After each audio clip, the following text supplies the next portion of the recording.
ఆ మధ్యకాలంలో ఒకడు అన్నాడండి, ఏమని వాగాడో తెలుసా? క్రైస్తవులది విదేశీ మతం అండి ఇదంతా. అప్పుడు వాడికి నేను ఏమని వార్నింగ్ ఇచ్చానో తెలుసా అండి? విదేశీ మతమా? ఎవడన్నాడు ఇది విదేశీ మతం అని? ఎవడన్నాడు? ఒరే డక్టి ఫెలో, సర్ ఐజక్ న్యూటన్ అని చదువుకుంటున్నావు, సైంటిస్ట్ అంటున్నావు, చూసావు వాడిని? వాడు ఎవడనుకున్నావురా? వాడి theory, Newton's law, Newton's theory అంటున్నావే, వాడు క్రిస్టియన్ రా. వాడు ఎందులో చూసి కాపీ కొట్టాడు తెలుసా? బైబుల్ చదివాడురా వాడు. ఈ గ్రావిటీ పవర్ కోసం బైబుల్లో నిక్షిప్తమై ఉందరా చిట్టి కన్నా. అది కాపీ చేసేవాడు, అది వాడి థియరీ అని రాసేసుకున్నాడు, కానీ అది బైబుల్ థియరీ. నువ్వు విశ్వవిద్యాలయాల్లో, ఇండియాలో ఉన్న ఎన్ని విశ్వవిద్యాలయాలు ఉన్నాయో ఆ విశ్వవిద్యాలయాల్లోకి తెచ్చుకున్న న్యూటన్స్ థియరీ ఎవరిదో తెలుసా? యేసుక్రీస్తుదిరా పిచ్చి కన్నా. అది న్యూటన్ కాదు, వాడొక పెద్ద దొంగ. బైబిలును దొంగిలించిన మిలేనియం మహనీయులను మా టీవీలో మాట్లాడిన ఎపిసోడ్స్ లో మీరు చూశారు. సైంటిస్టులందరినీ ఎండగట్టేశాను. ఎవడరా సైంటిస్ట్ అని? ఎవడరా సైంటిస్టు? క్రైస్తవులై బైబిల్ను చిన్ననాటి నుండి చదివి బైబిల్లో ఉన్న మహాజ్ఞానాన్ని దొంగిలించిన దొంగల వాళ్ళు. వాళ్ళు చెప్పింది శాస్త్రం, బైబిల్ చెప్తే విదేశీ మతమా? ఫోల్. అర్థమవుతుందా లేదా మీకు? వాడు చెప్తే శాస్త్రమా, సైన్సా?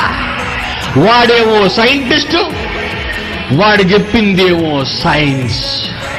కానీ వాడు ఎక్కడి నుంచి తీసుకొచ్చాడో నీకు తెలుసా? నీకు కానీ, బాబుకి కానీ, బాబుకి కానీ బైబిల్లోది కాపీ కొట్టాడు.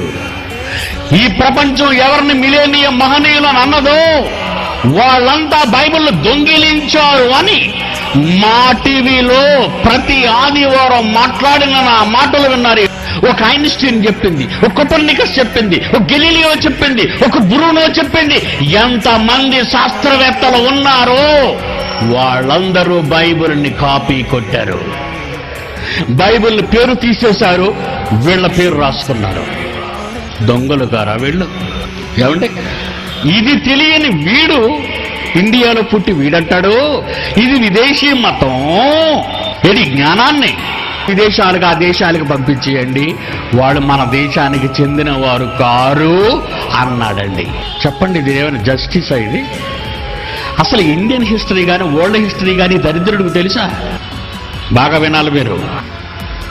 మధ్య ఆసియా నుండి ఇండియా దేశానికి రావటానికి ఖైబర్ బోలన కరుముల గుండా ద్రావిడులు, ఆర్యులు అనేవారు రంగప్రవేశం చేశారు ఈ గడ్డ మీదకి.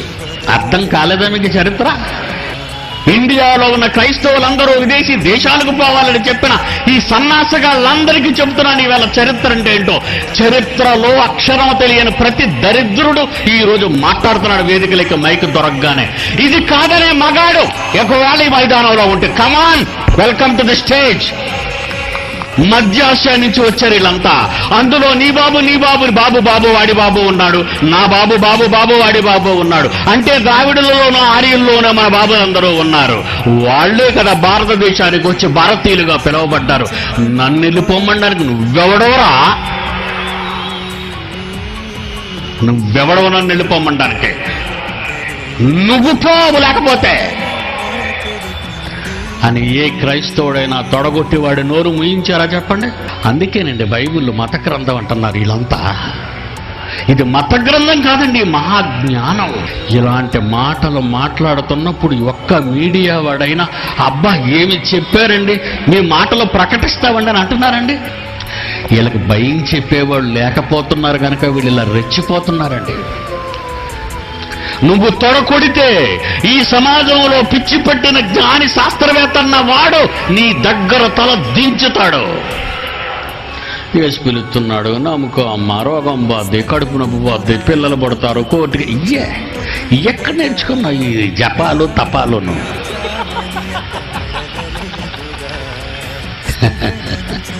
యూదా గోత్ర సింహం అని నీ అన్న, యూదా గోత్ర సింహం నీ అన్నయ్య. నువ్వు వీధి కుక్కవా? అద్దో, నువ్వు సింహానివి కావాలి. నీ అన్న సింహం అయితే తమ్ముడు నువ్వు సింహానివి కాదా? బైబిల్ ఏంటో తెలుసా నీకు? అది మార్గం, మహాజ్ఞాన మార్గం. బైబిల్ని కానీ యేసుక్రీస్తుని కానీ ఎవరైనా ఏవైనంటే భరించలేనండి నేను. ఏం తప్పు చేశాడు ఆయన?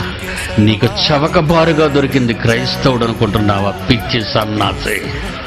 మేము బాంబు పెట్టాం, కత్తి పట్టుకోం, నువ్వు వండవు. క్రైస్తవ్యానికి అడ్డురాకు, ఆ దేవునితో నువ్వు పెట్టుకోకు. సృష్టికర్త జోలికి వచ్చావో అయిపోతావు నువ్వు. ఇంత సవాలు చేసి బైబిల్ పట్టుకొని, ఒక బైబిల్ అబద్ధాల పుట్టయితే, బైబిల్ ఒకవేళ అబద్ధమైతే, ఇది విదేశీ మతమైతే పిడి సుందర్రావుగా నిలబడుతున్నాను. బైబిల్ నిజమైన గ్రంథమని నేను చెప్పటానికి ఇక్కడ నిలబడ్డాను ధైర్యంగా.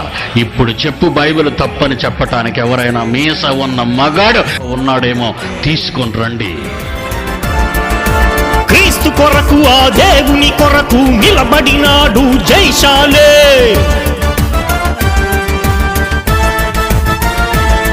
తన తరము వారికి సేవ చేయుటకు పుట్టించినది దేవుడే.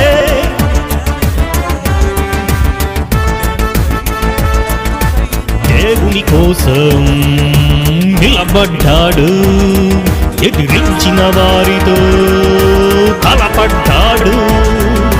క్రీస్తు సామ్రాజ్య రథసారథి జై